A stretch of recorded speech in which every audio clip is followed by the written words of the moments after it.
Biz mana shu narsani iste'mol qilamiz. Vitamin deb.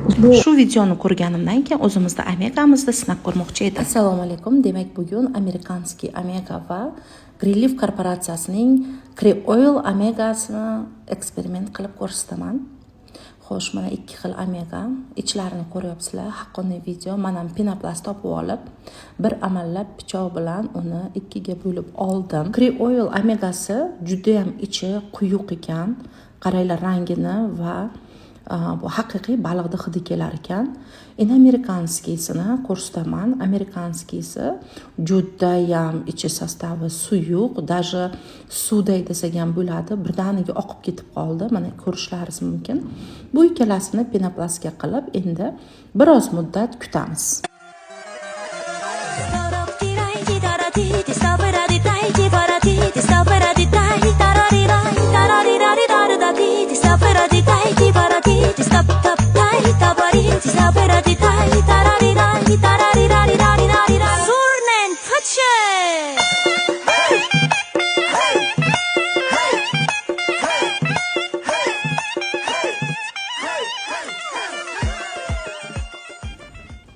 Chamasi 10 minutlardan keyin penoplastdan xabar olay desam, qarasam penoplastni amerikanskiy Omega kemirib yuboribdi.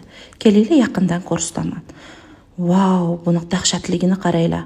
Erib ketganiga nima deysiz? Nahotki insonlar shu narsani iste'mol qilib kelishgan. Bu dahshat. Oil Omegasi esa hech qanaqa zararsiz, juda ham yaxshi holatda turibdi. Endi aytingchi, siz qaysi Omegani iste'mol qilgan bo'lardingiz?